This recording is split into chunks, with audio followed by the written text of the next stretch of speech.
Hi friends, welcome to my channel Madhavi Boddu blogs అండి. ఈరోజు గీ కారం దోశ వేసానండి. చాలా బాగుందండి, చాలా టేస్టీగా కూడా ఉంది. అది ఎలా చేయాలో చూద్దాము. దోసపిండి తీసుకొని అందులో టమోటా చట్నీ నిన్న చేశాను కదండి, అది వేసినా చాలా బాగుంటుంది. గీ కారం చట్నీ దోశ వేసాను. అది ఎలా చేయాలో చూద్దాము. దోశ వేసుకున్న తర్వాత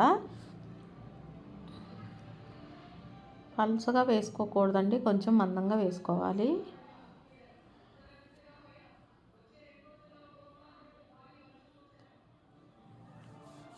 తర్వాత కారం వేసుకుందాము. కారం వేసుకొని ఉల్లిగడ్డలు కట్ చేసి పెట్టుకొని ఉల్లిగడ్డలు కూడా వేసుకోవాలి. వేసుకొని నెయ్యితో కాల్చుకోవాలండి, చాలా బాగుంటుంది, చాలా టేస్టీగా ఉంటుందండి ఇది.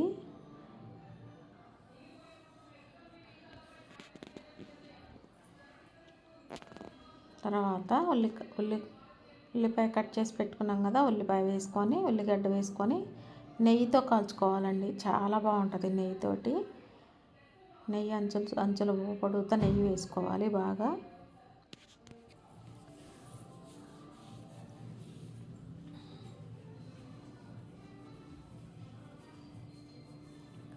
వేసుకున్న తర్వాత మొత్తం కాలిపోయింది. చూడండి ఎలా కాలిపోయిందో, ఇలా వచ్చేసింది. స్పైసీగా భలే ఉంటుందండి, చాలా బాగుంటుంది. తర్వాత ఇది ఎగ్ వేద్దామండి. ఇందులో